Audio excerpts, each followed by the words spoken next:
Mean value RMS value में तो कोई डाउट नहीं है, बिल्कुल क्लियर है, सिंपल भी है ना। तो उसके बाद हमने आरएमएस वैल्यू हो गया था, हीट जनरेटेड हो गया था, एवरेज और आरएमएस वैल्यू भी निकाल दी थी हमने, इसमें कोई डाउट तो नहीं है किसी को। ये एवरेज वैल्यू जिस तरीके से याद करते हैं, स्क्वायर वाला है sin स्क्वायर cos स्क्वायर की एवरेज वैल्यू 1/2 और sin cos और sin into cos इनकी क्या है average value for long circuit elements. Current के लिए हो गया था कोई दिक्कत, तो इसके लिए रेजिस्टेंस के लिए इंडक्टर, इंडक्टर के बारे में आइडिया लग गया था और कैपेसिटर के बारे में थोड़ा सा आइडिया लग गया, सही है, ओके।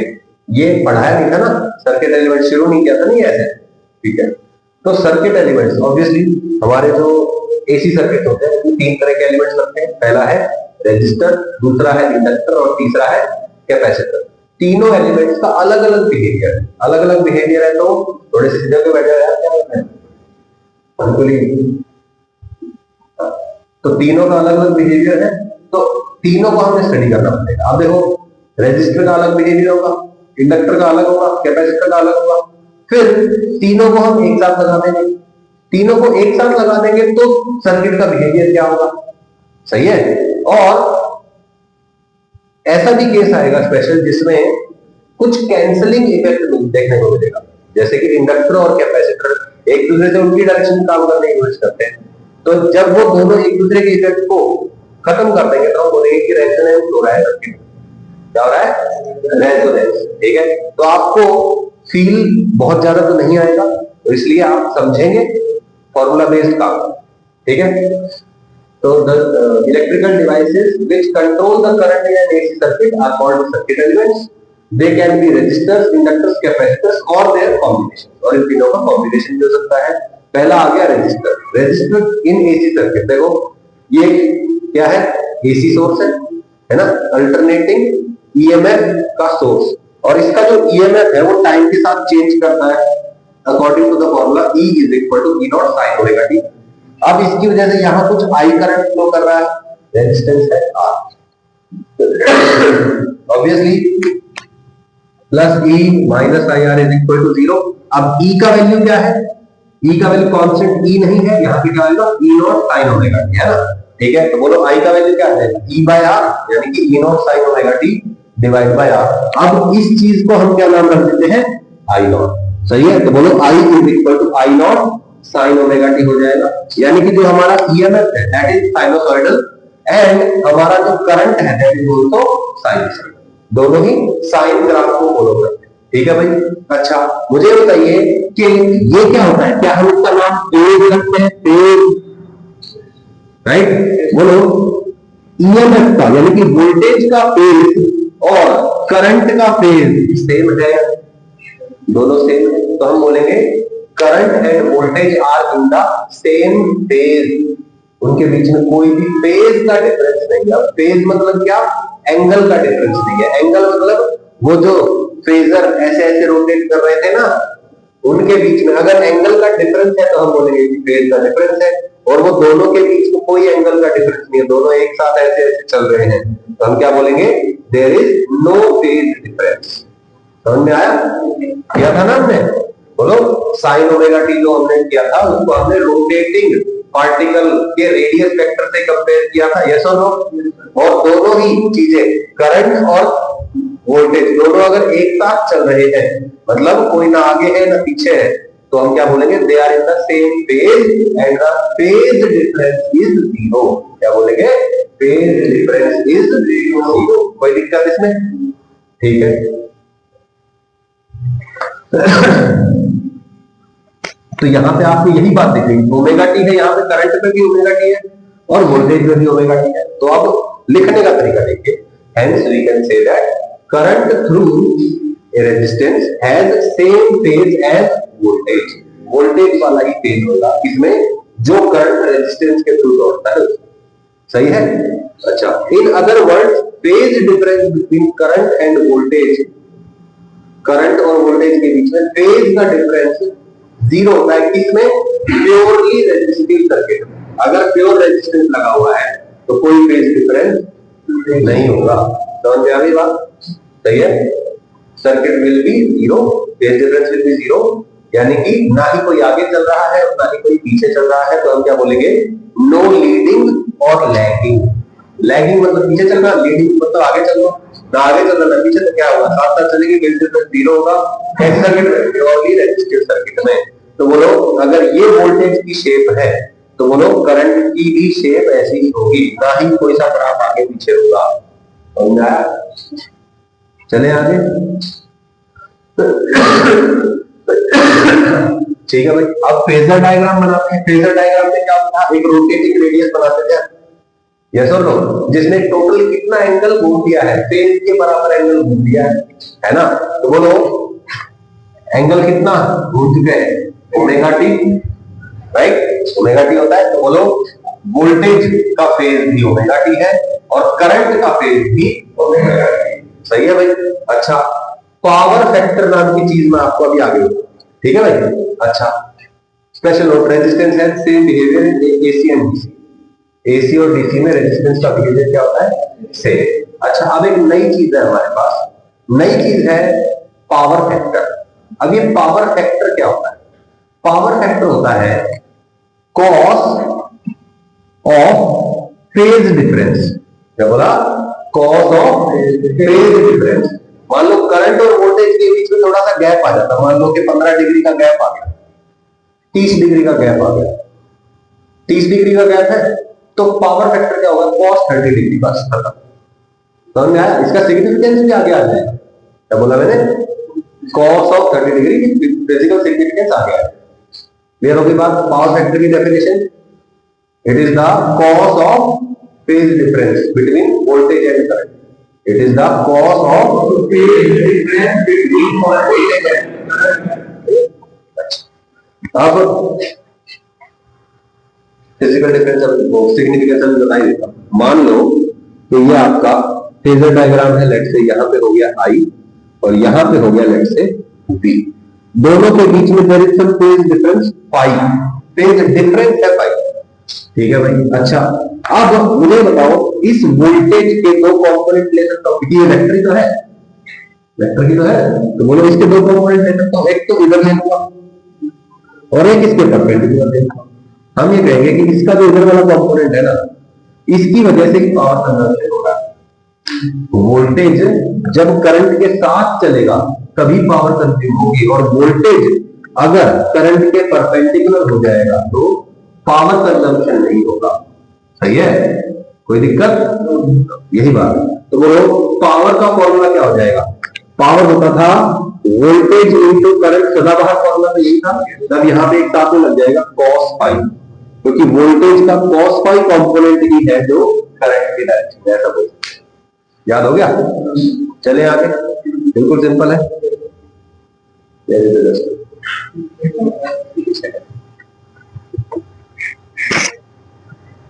यहां तक कोई डाउट नहीं, साथ साथ याद हो रहा है तो बहुत अच्छी बात है, याद नहीं हो रहा है तो फिर दिक्कत। साथ साथ फुल फोकस यही होना चाहिए, ठीक है। बहुत इजी है, अगर आपने फॉर्मूले याद कर दिए ना तो भाई इससे आसान चैप्टर नहीं है।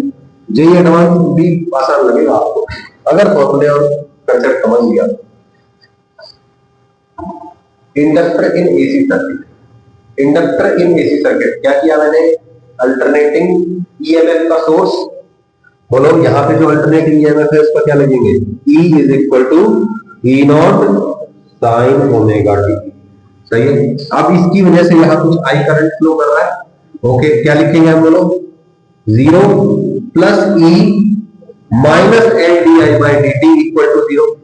ऐसे लिखते हैं ना, प्लस ई माइनस आई, ऐसे करते हैं। इसके लिए क्या आता है, L D I by D T, इसका इंडक्टेंस एल है, एल हेनरी, ठीक है। तो plus E minus L D I by D T equal to 0, इसको उठाकर कर लेंगे, क्या रहेगा, E is equal to L D I by D T. E का वैल्यू क्या है, E naught sine omega T, तो बोलो E is equal to L D I by D T is equal to E naught sine omega T आ जाएगा।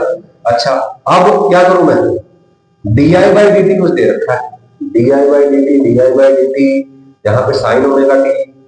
तो current निकालने के लिए मुझे क्या करना पड़ेगा, इंटीग्रेशन का सहारा लेना पड़ेगा।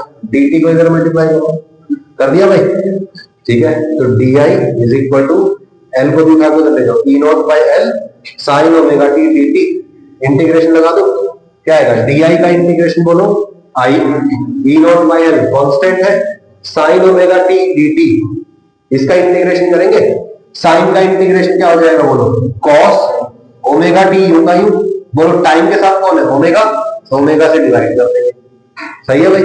तो बोलो ओमेगा को बाहर निकाल सकता हूं, तो बोलो क्या जाएगा E naught by omega L, तो यहां पे आ जाएगा I is equal to minus E naught by omega L cos omega T, सही है भाई, सही है, ये वैल्यू आ गई, अच्छा बहुत अच्छी बात हो गई।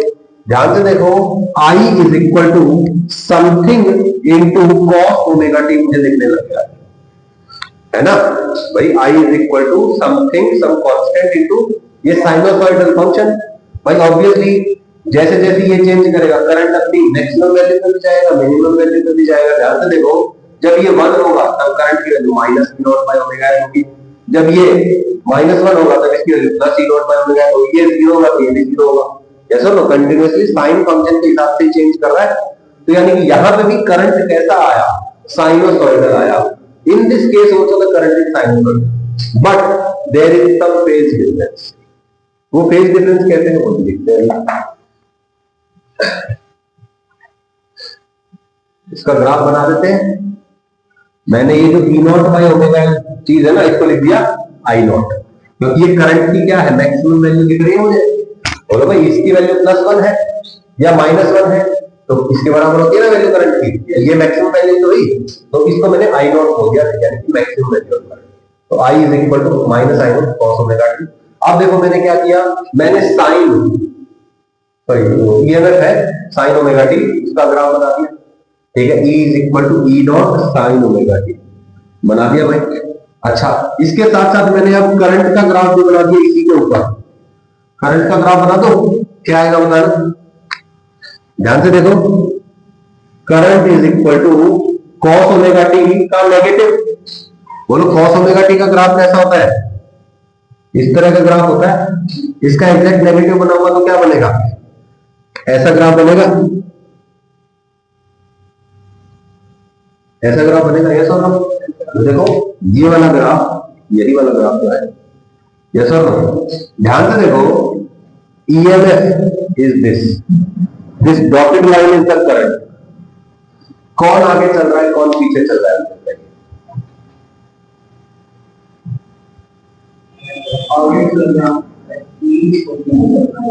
यस देखो ये है ईएमएफ, ये अपनी मैक्सिमम वैल्यू पे यहां पहुंच गया, इसके थोड़ी देर बाद अपनी मैक्सिमम वैल्यू पे पहुंचा करंट, तो बोलो वोल्टेज आगे चल रहा है और करंट उसके पीछे चल रहा है, तो voltage is leading current is lagging, कितना एंगल का डिफरेंस है ये 90 डिग्री, सही है, बोलो भाई जब ये 0 था तब ये -1 था, जब ये 90 डिग्री यानी कि 1 हुआ तब ये 0 हुआ, तो कितने डिग्री में ये 1 हुआ था 90 डिग्री में ना, बोलो ये कितना डिफरेंस हो गया 90 डिग्री, तो वोल्टेज इज लीडिंग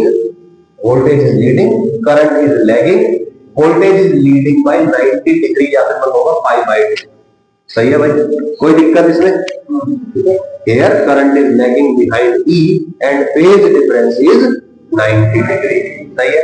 अच्छा ये तो हमने रेगुलर ग्राफ बना के देख लिया, अगर मैं इसका फेजर डायग्राम बनाऊंगा तो क्या होगा, फेजर डायग्राम तो इस तरह का दिखाई, ध्यान से देखो ये हो गया मेरा ईएमएफ का एंगल बताओ टोटल फेज ओमेगा टी है ना, इससे एग्जैक्ट 90 डिग्री पीछे कौन चल रहा है, तो ये इसका फेजर डायग्राम हो गया, मुश्किल है क्या बहुत ज्यादा, है ना, बस अपने को फेज पता हो गया, तो ओमेगा टी में मैंने जिसका ओमेगा टी फेज उसको बना दिया, और उससे आगे पाई बाय 2 होगा तो आगे बना देंगे, तो पीछे होगा पीछे बना देंगे, देखो करंट पीछे बन गया, यस और नो, कोई दिक्कत।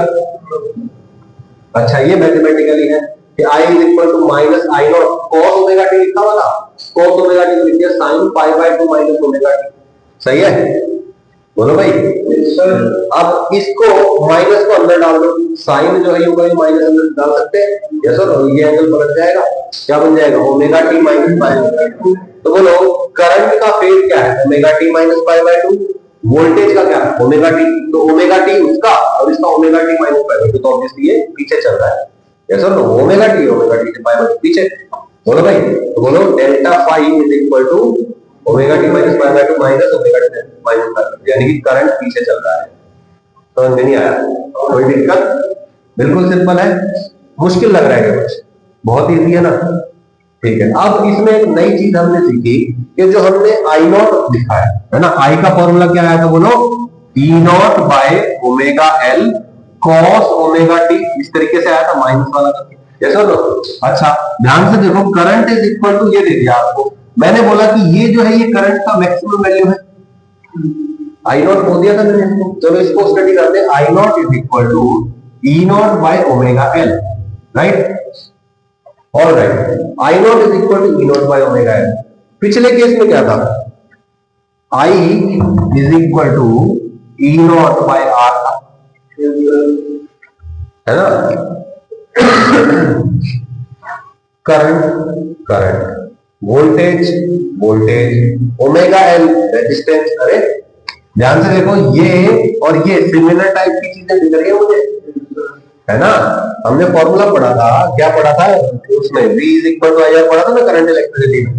तो बोलो I इज इक्वल टू क्या आया था? V बाय आर, यानी कि वोल्टेज को अगर रेजिस्टेंस से डिवाइड करेंगे तो करंट आएगा। अब इसी बात को समझते हो, यहाँ जाओ, बोलो वोल्टेज को रेजिस्टेंस से डिवाइड करेंगे तो करंट आ जाएगा, लेकिन रेजिस्टेंस तो है नहीं है, ये रेजिस्टेंस थोड़ी है, ये तो ओमेगा एल दिख रहा है। तो ये रेजिस्टेंस जैसा बिहेवियर है इसका, इंडक्टर का, है ना? इंडक्टर है ना, यहाँ पे एल लगा हुआ है, इंडक्टर है, इंडक्टर का बिहेवियर है रेजिस्टेंस जैसा। तो हम बोलेंगे this is not resistance, reactance. Resistance नहीं है, ये क्या है? रिएक्टेंस। रेजिस्टेंस क्या करता है? करंट के फ्लो का अपोज करता है। ऐसे ही यहाँ पे ये क्या करेगा? करंट का एक स्पेशल तरीके से अपोज कर रहा है, रेजिस्ट नहीं कर रहा है, रिएक्ट कर रहा है, इसलिए इसको क्या बोलते हैं? रिएक्टेंस। अब इंडक्टर की वजह से है तो इसको क्या बोलते हैं? Inductive reactance. सही है? ऐसा ही कैपेसिटर करेगा तो इसको क्या बोलेंगे? Capacitive reactance. रेजिस्टेंस अपोज करता है, रिएक्टेंस रिएक्ट करता है। इंडक्टर कर रहा है तो इंडक्टिव रिएक्टेंस, और अगर कैपेसिटर कर रहा है तो कैपेसिटिव। यस और नो? सही है? तो बोलो I naught is equal to E naught by omega. तो बोलो करंट क्या होता है? वोल्टेज डिवाइड बाय रेजिस्टेंस होता है। तो यहाँ पे जो भी चीज आएगी वो क्या होना चाहिए?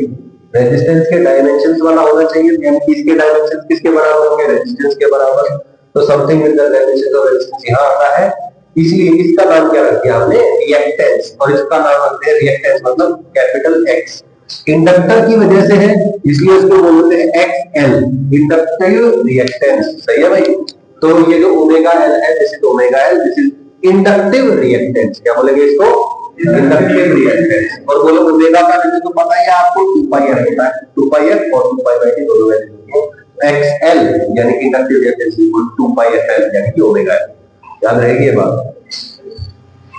अच्छा, XL is directly proportional to frequency. ध्यान से देखो, XL किसके प्रोपोर्शनल है? फ्रीक्वेंसी के प्रोपोर्शनल है, यानी कि जितना ज्यादा फ्रीक्वेंसी होगा उतना सीवियर तरीके से ये रिएक्ट करेगा, है ना भाई? जितना ज्यादा फ्रीक्वेंसी उतना ज्यादा खतरनाक रिएक्शन, क्योंकि फ्रीक्वेंसी जितना ज्यादा होगा करंट बार बार उतना ज्यादा चेंज करने की कोशिश करेगा, इंडक्टर उतना ज्यादा बार बार रिएक्ट करके अपोज करने की कोशिश करेगा। ये तो रिएक्टेंस किस पे डिपेंड करता है? Frequency.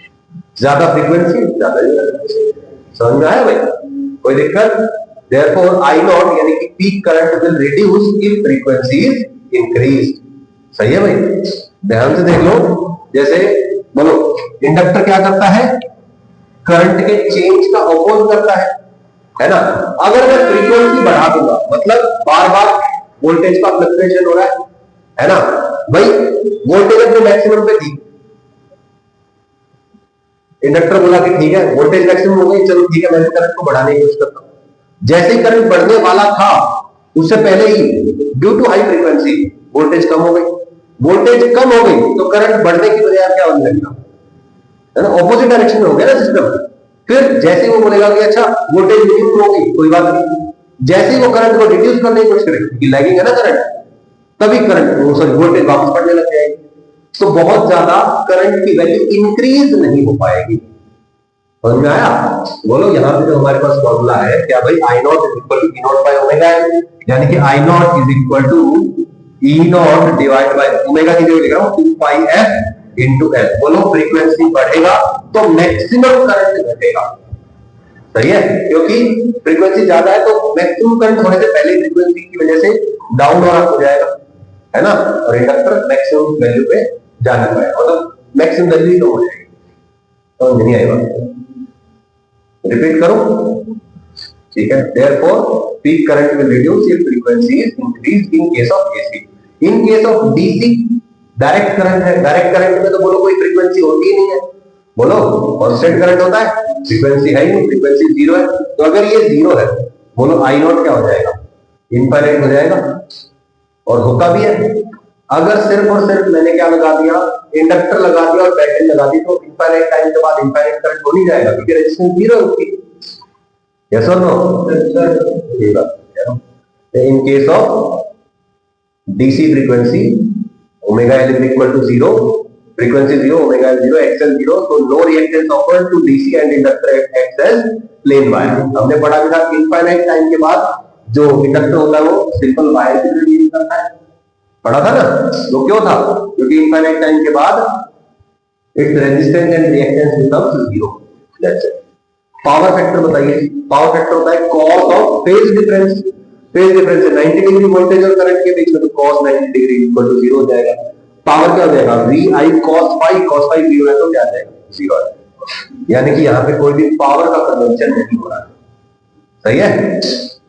Capacitor in AC circuit similar behaviour but in opposite direction, ठीक है। ये भी क्या करेगा, रेजिस्ट नहीं करेगा, ये क्या करेगा, रिएक्ट करेगा ये, ठीक है। तो हमने क्या किया, एक अल्टरनेटिंग ईएमएफ सोर्स होना तो क्लास में मेरे साथ, अल्टरनेटिंग ईएमएफ का सोर्स कैपेसिटर, इसकी वजह से यहाँ इस सर्किट में कुछ आई करंट आ रहा है, ठीक है। बोलो इसके लिए फॉर्मूला पढ़ा था हमने, Q इक्वल टू CE, पढ़ा था भाई, ओके। तो हमने मान लिया कि किसी टी टाइम के बाद यहाँ पे कुछ चार्ज आ गया प्लस Q, यहाँ पे माइनस Q, ठीक है भाई। इसका कैपेसिटेंस जो है वो है C, और इस कैपेसिटर के अक्रॉस जो वोल्टेज है वो कितना आ रहा है, E, and E is V naught sine omega T, और करंट इसके अंदर कितना है, एट एनी टाइम I, ठीक है। तो वो इसके लिए क्या लिखेंगे, Q is equal to CE लिख देंगे, E का वैल्यू लिख दो V naught sine omega T, right, ठीक है भाई। अच्छा, अब चार्ज का वैल्यू आ गया भाई, इसके ऊपर कितना चार्ज एक्यूमुलेट होगा, जितना यहाँ से करंट आएगा उसके हिसाब से तो होगा। वो इसका रेट ऑफ चेंज यानी कि करंट, वो लोग करंट निकाल लेंगे, इसका रेट ऑफ चेंज कर लो, इसका डिफरेंशिएट करो, dq बाय dt आई आ गया, यानी कि इसका डिफरेंशिएशन, बोलो C और E नॉट तो कांस्टेंट है, तो C E नॉट बाहर निकल जाएगा, sin ओमेगा t का differentiation cos omega t into omega, भाई sin का डिफरेंशिएशन cos ओमेगा टी होगा, ये फिर अंदर गए तो कौन मिलेगा, ओमेगा टी, ओमेगा टी का डिफरेंशिएशन करेंगे, ओमेगा बाहर टी का डिफरेंशिएशन कर, यानी कि ओमेगा से मल्टीप्लाई हो जाएगा। ध्यान से देखो, करंट का वैल्यू क्या दिख रहा है आपको, C E naught omega cos omega T, सही है भाई। ध्यान से देखो, I is equal to omega C E naught cos omega T. ध्यान से देखो, इस ओमेगा C को उठा के डिनोमिनेटर में ले जाओ, ले जा सकता हूं, तो देखो क्या बन जाएगा, I is equal to E naught divide by 1 by omega C cos omega T. ध्यान से देखो, करंट इज साइनोसॉइडल, यस और नो, है ना, वेरिएशन तो साइनोसॉइडल ही है, ठीक है। Current is sinusoidal with some peak value, yes और नो, यही तो पीक वैल्यू है भाई। इसकी वैल्यू 1 तो ये करंट इसके बराबर, इसकी वैल्यू -1 तो करंट इसके बराबर, इसकी वैल्यू 0 तो करंट 0, यानी कि जो करंट की मैक्सिमम वैल्यू यही तो है, तो हम लिख देंगे इसको, हम लिख देते हैं I naught, I is equal to I naught cos omega T, yes और नो। तो बताओ I नॉट क्या हो गया, V naught divide by 1 by omega C। ध्यान से देखो, current is equal to voltage by resistance होना चाहिए, तो ये जो नीचे वाली चीज है ये क्या है, रेजिस्टेंस जैसा कुछ, यानी कि रिएक्टेंस है। किसकी वजह से, कैपेसिटर की वजह से, इंडक्टर की वजह से, तो इसका नाम क्या हो जाएगा, कैपेसिटिव रिएक्टेंस। क्या नाम हो जाएगा भाई, कैपेसिटिव रिएक्टेंस, तो इसका नाम हो जाएगा कैपेसिटिव रिएक्टेंस। और X कैपेसिटर रिएक्टेंस के लिए, C कैपेसिटर की वजह से है, बोलो वैल्यू क्या आ गई, 1 बाय ओमेगा C, सही है भाई।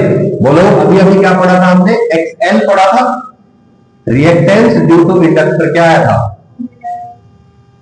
है ना, और यहां क्या आ जाएगा, 1 बाय ओमेगा C। कोई दिक्कत? अच्छा, अब करंट का ग्राफ बना लेते हैं, और वोल्टेज का ग्राफ तो पता ही है अपने को, बनाए भाई एक साथ दोनों ग्राफ बना दे क्या, ठीक है, चलो I is equal to I naught cos omega T and E is equal to E naught sine omega T. देखो ये साइन का ग्राफ दिखने लग गया आपको और ये कॉस का ग्राफ दिखने लग गया आपको, राइट। ध्यान से देखो, करंट मैक्सिमम पे है तो उसके बाद वोल्टेज अपने मैक्सिमम पे पहुंचा है, यानी कि वोल्टेज बाद में मैक्सिमम हुआ ना, तो voltage is lagging, current is leading. तो आगे चल रहा है करंट, पीछे चल रहा है वोल्टेज। कोई दिक्कत? बिल्कुल सिंपल है। कितना आगे चल रहा है करंट? 90 डिग्री, सही है ना, याद रहेगी ये बात। अच्छा, चाहो तो इसको ऐसे भी लिख सकते हो, cos ओमेगा टी को लिख सकते हैं क्या भाई, sine of omega T plus pi by, ये सेकंड क्वाड्रेंट है तो ये पॉजिटिव रहता है, sine omega T plus pi. तो बोलो ये साइन ओमेगा टी और ये omega T plus pi by 2। तो बोलो ये आगे चल रहा है, ये पीछे चल रहा है, यस और नो? बिल्कुल simple. What is the power factor? cos 90 degree, यानी कि कोई दिक्कत? ठीक है, अब इसकी 1 बाय ओमेगा सी का चर्चा कर लेते हैं। करंट इज लीडिंग हो गया, ठीक है, current Leeds voltage in capacitive circuit by कितना, पाई by 2। Current leads by pi by 2, याद रहेगा ना। कैपेसिटर में करंट सी और सी, कैपेसिटर में करंट लीड करेगा, सी ई एल। ठीक है, फेजर डायग्राम बना देते हैं। फेजर डायग्राम बोलो, ईएमएफ कहां था, कितने एंगल पे, ओमेगा टी पे। इससे भी पाई बाय 2 डिग्री आगे, मतलब पाई बाय 2 रेडियन आगे कौन होगा, करंट। बोलो इससे आगे हो गया, यस और नो? याद हो गया ना, बिल्कुल सिंपल। अब ये नई चीज I naught is equal to E naught by 1 by omega C. अब देखो current is equal to voltage by reactance लिखना पड़ेगा, तो this is the reactance of the capacitor, capacitive reactance 1 by omega C. ध्यान से देखो, X C is equal to 1 by omega C. Omega की जगह क्या लिख सकता हूं, 2 पाई एफ। ध्यान से देखो 2 pi F, omega is equal to 2 pi F, सही है। बोलो फ्रीक्वेंसी ज्यादा तो एक्स सी कम, इनवर्सली प्रोपोर्शनल टू, सही है। अच्छा ध्यान से देखो, आई नॉट का वैल्यू क्या था, E naught by 1 by omega C, omega C ऊपर ही तो था। बोलो इसको लिख सकता हूं मैं, omega C into E naught, ऐसे लिख सकता हूं। और ओमेगा की जगह क्या लिख सकता हूं, 2 पाई एफ। ध्यान से देखो, more is the frequency, more is the peak current, more is the frequency, more is the peak current, सही है। कोई दिक्कत? अच्छा, अगर फ्रीक्वेंसी कम होगी तो पीक करंट भी कम होगा, फ्रीक्वेंसी अगर 0 होगी तो पीक करंट भी 0 होगा, यस और नो? बोलो जब फ्रीक्वेंसी 0 होती है for DC circuit, DC circuit के लिए फ्रीक्वेंसी 0, पीक करंट 0। जब इनफाइनाइट टाइम पास हो चुका होता है तो डायरेक्ट करंट यानी करंट कांस्टेंट हो जाता है ना। और कैपेसिटर ओपन सर्किट की तरह बिहेव करता है, क्यों? क्योंकि उसमें फ्रीक्वेंसी 0 है, फ्रीक्वेंसी 0 है तो करंट भी उसमें से कितना पास होता है, 0 पास। याद आया इनफाइनाइट टाइम के बाद क्या होता है? ठीक है भाई, तो XC is inversely proportional to frequency. On increasing the frequency XC decreases and I naught increases. Frequency बढ़ाएंगे I नॉट बढ़ जाएगा, फ्रीक्वेंसी घटाएंगे I नॉट घट जाएगा, सही है भाई। इन case of DC frequency 0, XC क्या हो जाएगा, इनफाइनाइट, करंट क्या हो जाएगा, 0। याद रहेगी बात। An infinite reactance is offered by capacitor to DC। DC को कितना ऑफर करेगा, इनफाइनाइट, कोई करंट को पास नहीं कर देगा, ठीक है। Hence capacitor blocks DC, power factor is 0, power is equal to VI cos I is equal to 0, सही है। अब तीनों बातों का निचोड़ निकाल लेते हैं। क्या भाई, रेजिस्टर बोला भाई अपने कोई दिक्कत नहीं, जैसे आप बोलोगे वैसा आप कर लेंगे, यानी जैसा आप वोल्टेज दोगे वैसा मैं करंट जाने दूंगा, आपको कोई दिक्कत नहीं। तो रेजिस्टर चाहता है करंट एंड वोल्टेज साथ है ना, सेम फेज में चले, कोई डिफरेंस कितना होता है, 0, ठीक है। फिर इंडक्टर आ गया, इंडक्टर क्या बोला भाई, मैं रिएक्ट करूंगा वोल्टेज के आधार पे और rate of change of current के आधार पे, है ना। तुम करंट बढ़ाओगे तो मैं घटाऊंगा, तुम घटाओगे तो मैं बढ़ाऊंगा, तो तुमसे उल्टा करना है। और जैसा तुम करने लगोगे उसके थोड़ी देर बाद में अपना काम करोगे, यस और नो? तो बोलो ये क्या चाहता है, करंट पीछे चले वोल्टेज से, और कैपेसिटर क्या चाहता है, करंट आगे चले, सही है। कोई दिक्कत भाई, बिल्कुल सिंपल है, ठीक है। अब अगर सर्किट में एक से ज्यादा एलिमेंट हो तो रिएक्टेंसेस का वेक्टर सम होगा। अच्छा ठीक है, अब देखो हमने क्या किया है, करंट और वोल्टेज का फेजर डायग्राम बनाया। Phasor is nothing but vector. Phasor क्या होता है, वेक्टर ही तो होता है, रोटेटिंग वेक्टर को ही फेजर बोलते हैं। मैं कह रहा हूं कि आप रिएक्टेंसेस को भी वेक्टर की तरह ऐड कर सकते हैं। मैं कहता हूं फॉर एग्जांपल ये हो गया आपका रेजिस्टेंस, सही है भाई। ये क्या चाहता है भाई, जिधर वोल्टेज हो उधर ही करंट हो।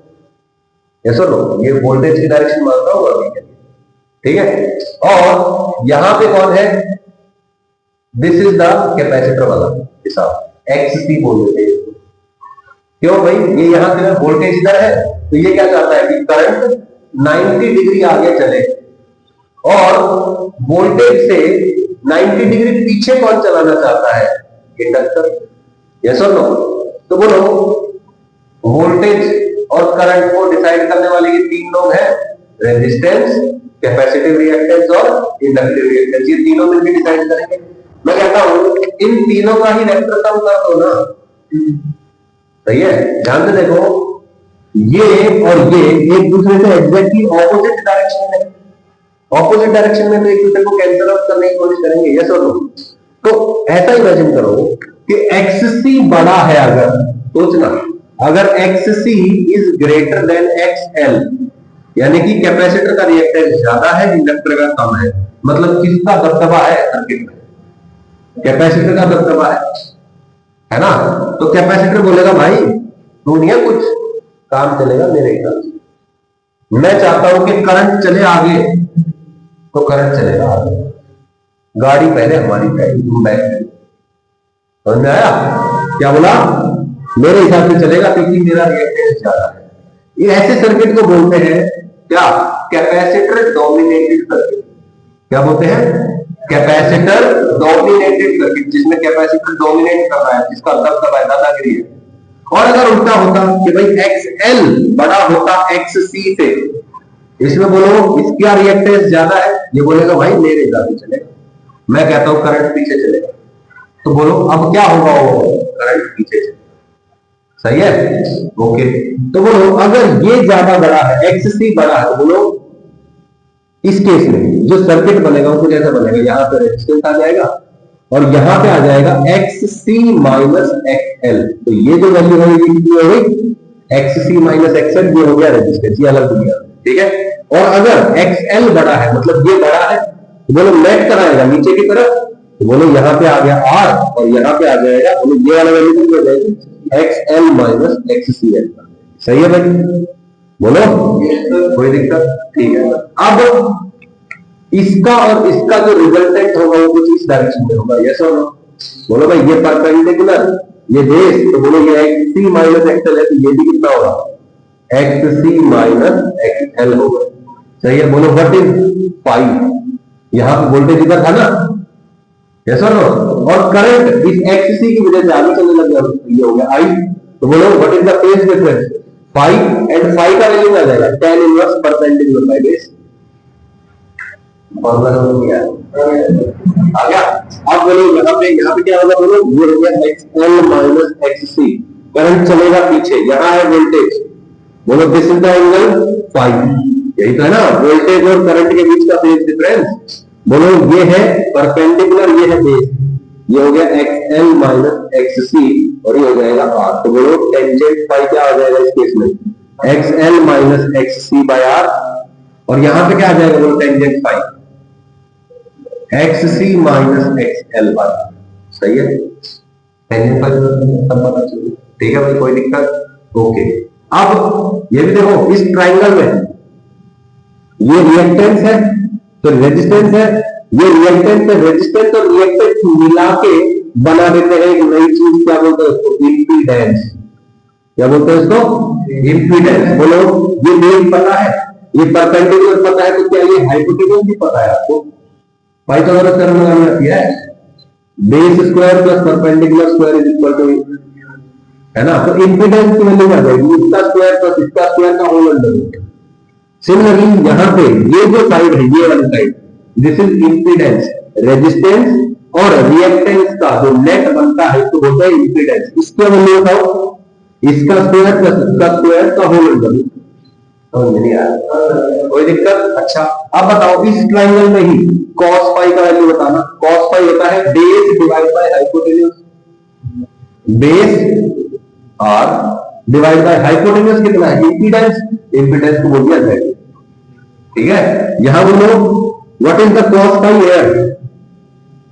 Power factor of this base divide by hypotenuse, base है R, हाइपोटेन्यूज है Z। समझ में नहीं आया? तो सबके पावर फैक्टर्स आपको निकालने आ गए, सबके आपको इम्पीडेंसेस निकालने आ गए। कौन सा सर्किट इंडक्टर डोमिनेटेड है, कौन सा सर्किट कैपेसिटर डोमिनेटेड है, पता चल गया। सही है,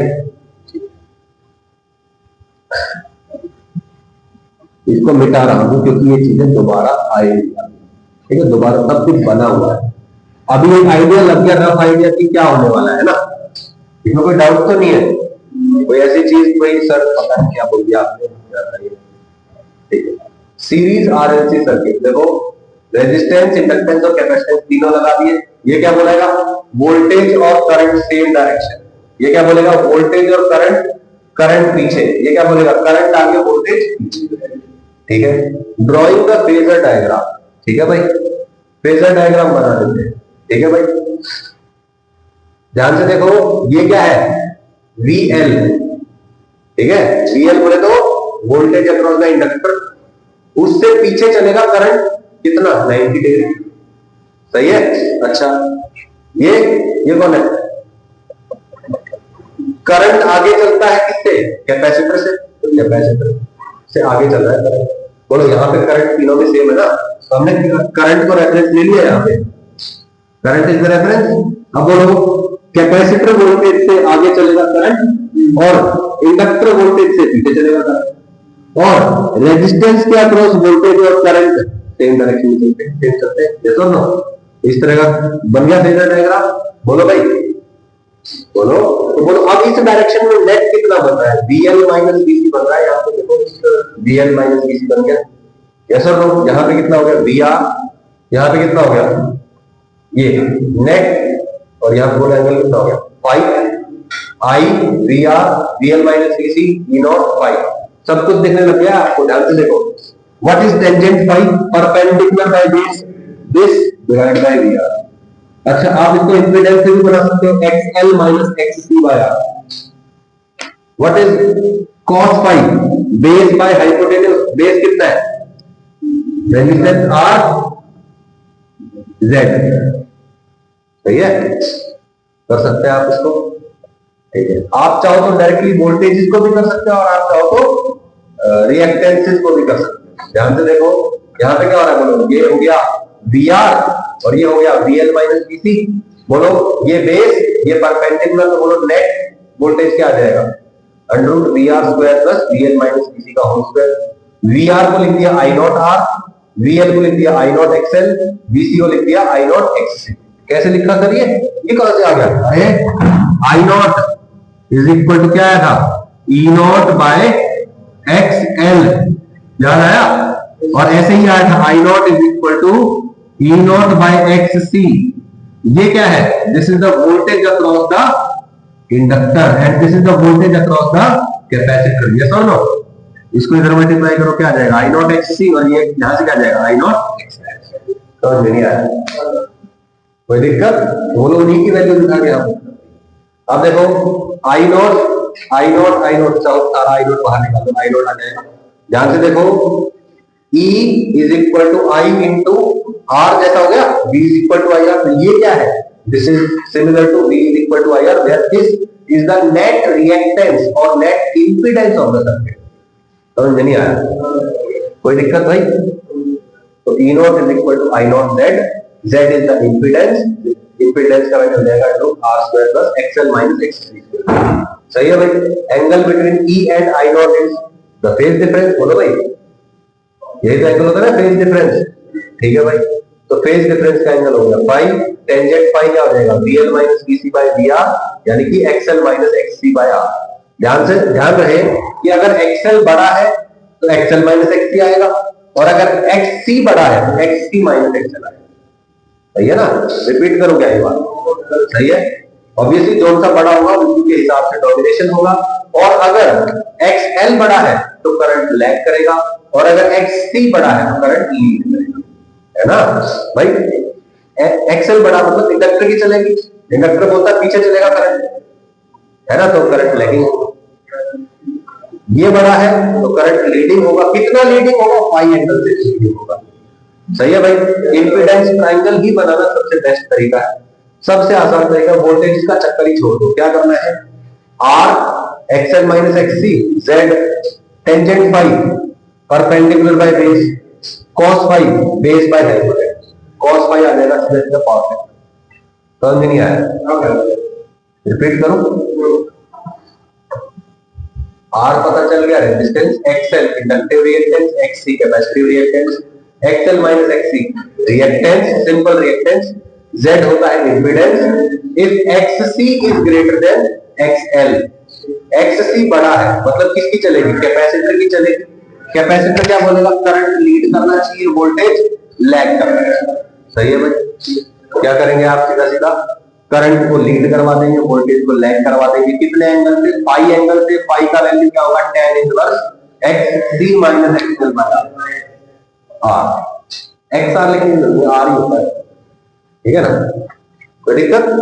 और ऐसे ही अगर इंडक्टर डोमिनेटेड होगा तो भी आप कर सकते हैं। सही है। टाइप ऑफ RLC सर्किट, अब देखो इंडक्टर डोमिनेटेड, जहां पे इंडक्टिव रिएक्टेंस XL बड़ा हो वो ये वाला हो गया, और ऐसे ही अगला क्या आएगा, कैपेसिटर डोमिनेटेड। सही है भाई। अच्छा ध्यान रहे, इंडक्टेंस और कैपेसिटेंस एक दूसरे से उल्टा काम करते हैं। सही है। अभी एक नया खेल भी आने वाला है, उसको बोलते हैं रेजोनेंस, आगे आएगा, ठीक है। तो बोलो इंडक्टर डोमिनेटेड है यानी कि XL is greater than XC। सही है भाई, ओके। तो बोलो XL का वैल्यू क्या होता है, ओमेगा L। XC का वैल्यू क्या होता है, 1 बाय ओमेगा C। बोलो ओमेगा को उठा के इधर लेके जाओ, L को उठा के इधर लेके जाओ, क्या आएगा, omega square greater than 1 by LC। तो अगर ओमेगा स्क्वायर की वैल्यू 1 बाय LC से बड़ी है, यानी कि ओमेगा की value 1 by under root LC से बड़ी है, तो कैसा सर्किट है, इंडक्टर डोमिनेटेड। आप ये बात समझिए कि जो XL होता है और जो XC होता है, ये दोनों ओमेगा पे डिपेंड करते हैं, यस और नो। ओमेगा मतलब एंगुलर फ्रीक्वेंसी, यानी कि फ्रीक्वेंसी। अब मैं कह रहा हूं कि फ्रीक्वेंसी कंट्रोल करके मैं सेम सर्किट को इंडक्टर डोमिनेटेड भी बना सकता हूं, कैपेसिटर डोमिनेटेड भी बना सकता हूं। अब तक हम क्या सोच रहे थे, हम सोच रहे थे जो EMF सोर्स है, जो अल्टरनेटिंग करंट सोर्स है, वो ओमेगा कांस्टेंट वाला है। अब मैं कह रहा हूं नहीं, ऐसा नहीं है, हम ओमेगा चेंज कर सकते हैं, ठीक है।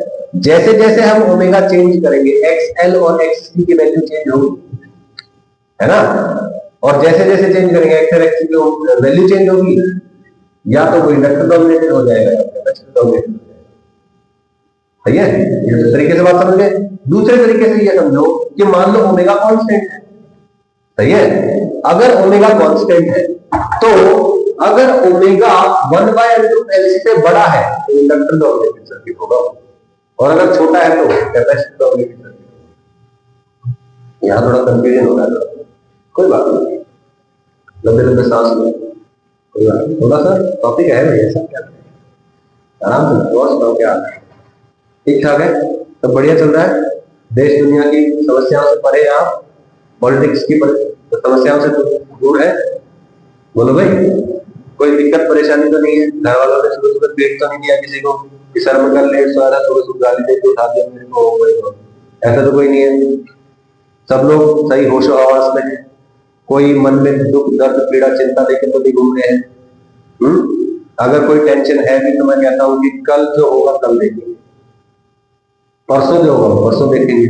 ऐसा सोचने से क्या होगा, आप जो आने वाले समय की परेशानियां उनसे मुक्त हो जाते हैं कि कल जो होगा कल देखेंगे, है ना।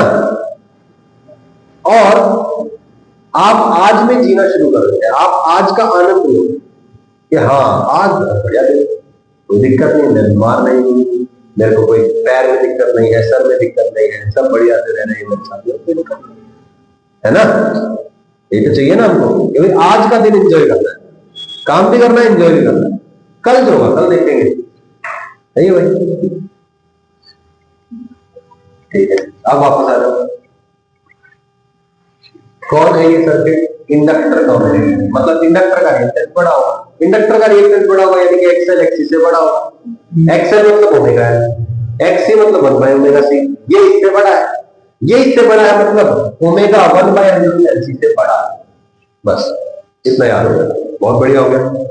ओमेगा बोले तो 2 पाई है, 2 पाई को उठा के दे दो, थोड़ा सा इधर होके बैठो, ठीक है, तुम इधर होके बैठो, बोलो 2 पाई है greater than 1 by root LC, 2 pi को उठा के इधर ले जाओ, यानी कि जो फ्रीक्वेंसी है वो इससे बड़ी होगी, ये टर्म याद करो, 1 बाय 2 पाई रूट एलसी, बोलो 1 by 2 pi root LC, frequency किससे बड़ी है? 1 बाय 2 पाई रूट एलसी, सही है भाई। तो जब फ्रीक्वेंसी से बड़ी है तो सर्किट कैसा है? Inductor dominated. अगर सर्किट इंडक्टर डोमिनेटेड है तो ये है, ये है, ये है, सही बात हो गई, ठीक है। इन दिस केस बोलो z का वैल्यू क्या आएगा? Under root R square plus XL minus X का होल स्क्वायर, कोई दिक्कत? कर लेंगे, ठीक है। अच्छा, इंडक्टर डोमिनेटेड है तो किसकी चलेगी? इंडक्टर की। वोल्टेज आगे चलेगा, करंट पीछे चलेगा, देखो वोल्टेज आगे करंट पीछे, कितना एंगल? फाई एंगल, फाई का वैल्यू इंपीडेंस ट्रायंगल को बना लेंगे, समझ में आ गया? XL minus X perpendicular base resistance, done भाई। E leads and I lags, कोई दिक्कत भाई? टेंजेंट फाई क्या आ जाएगा? XL minus X by R, ठीक है, सही है भाई। Capacitor dominated circuit, capacitor dominated circuit मतलब कैपेसिटर का reactance greater than XL, XC greater than XL, XC का value 1 by omega C greater than omega L. बोलो ओमेगा को उठा के इधर लेके जाओ, एल को उठा के इधर लेके आओ, क्या आएगा? 1 by LC greater than omega square, यानी कि omega is less than 1 by root LC. यहां क्या हो रहा था? Omega greater than 1 by root LC, और यहां पे लेस देन आ रहा है। बोलो ओमेगा की जगह लिखेंगे 2 पाई है, 2 पाई को उठा के इधर लेके जाएंगे, बोलो फ्रीक्वेंसी क्या आ जाएगा? 1 by root 1 by 2 pi root LC. तो यहाँ पे frequency 1 by 2 pi root LC से बड़ी होनी चाहिए, यहाँ पे frequency 1 by 2 pi root LC से छोटी होनी चाहिए, सेम टर्म ही है ना। अगर फ्रीक्वेंसी इससे कम है तो सर्किट कैसा है? कैपेसिटर। अगर फ्रीक्वेंसी इससे बड़ी है तो कैसा है? Inductor dominated. और अगर फ्रीक्वेंसी इसकी इक्वल हो गई तो क्या होगा? तो फिर रेजोनेंस सर्किट बन जाएगा, क्या बन जाएगा? रेजोनेंस सर्किट वो आएगा, ठीक है। कैपेसिटर डोमिनेटेड याद हो गया, फ्रीक्वेंसी इससे कम होनी चाहिए। बोलो फ्रीक्वेंसी अगर इससे कम है तो बोलो आर यहाँ पे एक्ससी माइनस एक्सएल नीचे की तरफ बन जाएगा, बोलो भाई फाई नीचे की तरफ बनेगा, tangent phi XL minus XC by R ये आ जाएगा नेगेटिव, क्योंकि नीचे की तरफ आ गया। बोलो इस केस में क्या होगा? ये अगर नीचे चलेगा करंट लीड करेगा, है ना। कैपेसिटर है तो करंट लीड करना चाहिए, कितने एंगल से? फाई एंगल से। फाई का value tan inverse XL minus XC by R, सही है भाई, सही है। For RC circuit remove L XL and VC from series RLC circuit. अब देखो सीरीज आरएलसी हो गया ना हमारे पास, क्या बोला मैंने? आर एल सी सर्किट पढ़ लिया। अब इसी केस में अगर मैं कहूं आपको कि आपको एक आर एल सर्किट चाहिए, इसको स्टडी करो, ये मैं लगा के मैं कहता हूं अलग से करने की जरूरत ही नहीं है। जो आरएलसी सर्किट है ना, इसमें सिर्फ कैपेसिटर वाली सारी टर्म सारी हटा, एक्ससी जहां लिखा है सब हटा, एक्ससी हट गया, क्या बच गया? आरएल सर्किट बच गया ना। अगर आपको कहने गए कि आरसी सर्किट बनाना है तो क्या करो? इस वाले में से इंडक्टर हटा दो, यस और नो, और एलसी सर्किट है तो आर को हटा दो, तो नहीं आया, सिंपल है, ठीक है भाई। तो for RC circuit remove L XL VC from series RLC circuit. बोलो नीचे कौन आ जाएगा? सिर्फ और सिर्फ एक्ससी, यहाँ पे आर एक्सएल ऊपर होता है वो है ही नहीं, एक्सएल है ही नहीं, क्यों? क्योंकि इंडक्टर ही नहीं है, तो बोलो यहाँ पे आएगा।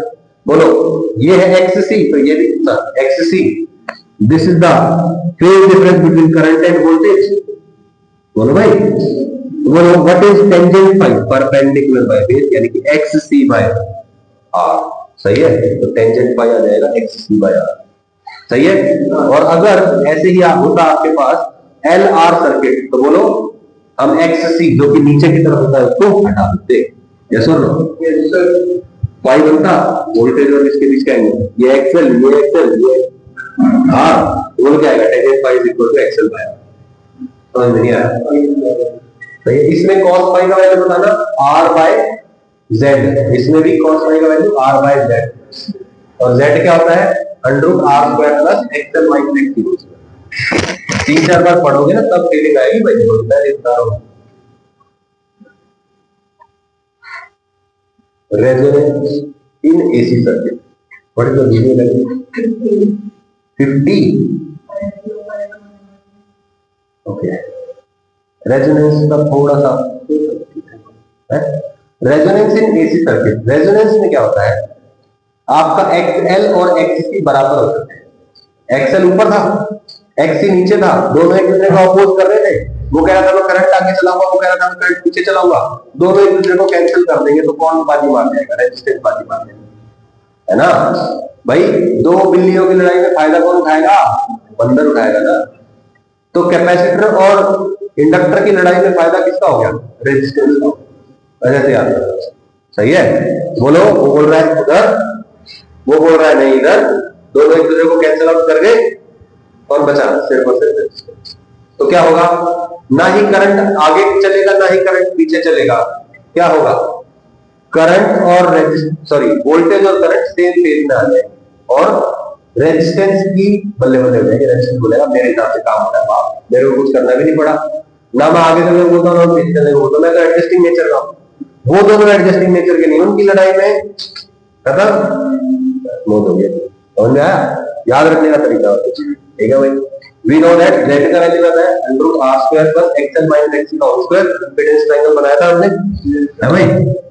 ये देखो, ये था xl माइनस xc, इधर था r, यस और नो?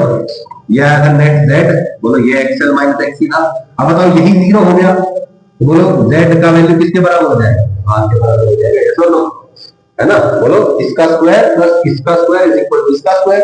Z का वैल्यू है r square plus xl minus x का होल स्क्वायर। सही है, ये जीरो हो गया। बोलो Z इज इक्वल टू ये गायब हो गया, ये गायब हो गया, तो बोलो Z मिनिमम हो गया, यस और नो? यानी कि इंपीडेंस मिनिमम हो गया, और अगर इंपीडेंस मिनिमम हो गया तो करंट क्या होगा? मैक्सिमम हो जाएगा। और करंट की मैक्सिमम वैल्यू क्या होगी? I not is equal to V nought by Z। What is Z in this case? R। तो नहीं आया, सही है, okay. A circuit is said to be in resonance if current obtained is maximum। एक circuit को resonance में कब कहा जाता है? जब करंट मैक्सिमम हो, सही है। This happens at a particular frequency known as frequency of resonance या फिर रेजोनेटिंग फ्रीक्वेंसी, सही है। अच्छा, मैक्सिमम करंट के लिए एक्सएल एक्ससी बराबर करने पड़ेंगे, तभी तो कैंसिल आउट करेंगे। उनको इक्वल रख दो, एक्सएल इक्वल टू एक्ससी रख दिया, ओमेगा एल को 1 बाय ओमेगा सी के बराबर रख दिया, omega L equal to 1 by omega C कर दिया। ओमेगा इधर, एल इधर, बोलो ओमेगा का वैल्यू कितना आ गया? 1 by root L C. Frequency कितना आ जाएगा? 1 by 2 pi under root L C. समझ में नहीं आया? सही है। तो 2 pi L is equal to कितना आ गया? एफ का वैल्यू कितना आ गया? When X is equal to XC, Z R के बराबर हो जाएगा, tan फाई इतना आ जाएगा, फाई का वैल्यू 0 हो जाएगा, क्योंकि ये 0 है ना। बोलो, तो पावर फैक्टर कितना हो गया? 1। पावर फैक्टर 1 हो गया, मतलब power is equal to vi cos phi, cos phi cos 1, cos 0 यानी कि बना। तो पावर कितना हो गया? vi। समझ में नहीं आया? Should I repeat this? Easy है ना? साथ साथ चल रहे हो ना पक्का? इसको 3 बार पढ़ना पड़ेगा, अभी बता रहा हूं। हो सकता है अभी बता तो सारा आ गया, लेकिन 3 बार पढ़ोगे तब याद हो जाएगा। Hence, if resistance of circuit is reduced, maximum current will obtain। Obviously, resistance घटेगा, क्योंकि इसमें resistance की चल रही है, इंडक्टर कैपेसिटर खत्म हो गई। सही है। अच्छा, अब ये ग्राफ देखो, ये ग्राफ, ये आप पूरा का रिवीजन करवा रहा है। करंट वर्सेस ओमेगा, जैसे जैसे ओमेगा चेंज करेंगे वैसे वैसे एक्सएल और एक्ससी चेंज करेंगे, वैसे वैसे करंट चेंज करेगा। तो इनिशियली क्या हो रहा है, जब हम ओमेगा बढ़ाते हैं तो करंट बढ़ने लगता है, फिर एक पॉइंट पे जाके मैक्सिमम हो जाता है, और फिर उसके बाद करंट घटने लगता है। ये जहां पे मैक्सिमम करंट हुआ है, इसी को तो रेजोनेंस फ्रीक्वेंसी बोलते हैं ना। जैसा नो रेजोनेंस कंडीशन मतलब ना ही कैपेसिटर की चलती है ना ही इंडक्टर की चलती है, करंट सीधा मैक्सिमम हो जाता है। यस और नो? और ये वैल्यू कितनी है 1/√LC। यस और नो? इससे पहले बोलो XC बड़ा है XL से, XC बड़ा है मतलब कैपेसिटर डोमिनेटेड एरिया, और इसके बाद इंडक्टर वाला XL बड़ा है तो इंडक्टर डोमिनेटेड एरिया। यस और नो? सही है भाई, ये सिंगल रेजिस्टेंस के लिए। अब यहाँ पे 3 केसेस दिख रहे हैं मुझे, देखो ये R1 रेजिस्टेंस लगाया तब था, ये R2 के लिए और ये R3 के लिए। तो बोलो R3 के लिए सबसे मैक्सिमम करंट है तो R3 का वैल्यू सबसे कम है। भाई जब रेजिस्टेंस सबसे कम होगा तभी तो करंट सबसे मैक्सिमम होगा। तो R1 is greater than R2 greater than R3, current full resistance. सही है, रेजिस्टेंस कम करंट कम। सही है भाई। इलेक्ट्रिकल पावर क्या होती है? पावर होती है VI का फॉर्मूला होता है या power is equal to VI। सही है। अब कोई भी सर्किट है उसमें ईएमएफ पता है आपको, E naught sine omega T, है ना? और करंट क्या होता है? फाई आगे पीछे चलता है, तो बोलो V को I से मल्टीप्लाई कर देंगे तो पावर ही बन जाना चाहिए। अब इसी को एडजस्ट करके देखेंगे। सही है भाई, रेजोनेंस तक सब कुछ क्लियर हो गया। अब रेजोनेंस बहुत इजी है, रिवाइज कराओ। इंडक्टर क्या बोला? करंट पीछे चलाओ। कैपेसिटर क्या बोला? करंट आगे चलाओ। रेजिस्टेंस क्या बोला? साथ साथ चलाओ। तीनों लगा दिए मैंने। तो अगर XL बड़ा है मतलब इंडक्टर डोमिनेटेड है तो करंट पीछे चलेगा। कैपेसिटर वाला XC बड़ा है तो, और अगर दोनों बराबर है तो वोल्टेज करंट साथ साथ चलेंगे, रेजोनेंस हो जाएगी। At what frequency? 1/√LC। Omega का वैल्यू हो जाएगा 1/√LC। तो ये उससे कम है तो कैपेसिटर की चलेगी, उससे ज्यादा है तो इंडक्टर की चलेगी। सही है, और करंट मैक्सिमम हो जाता है काफी। सही है। Should I leave it here? अरे मतलब मैं चला जाऊंगा।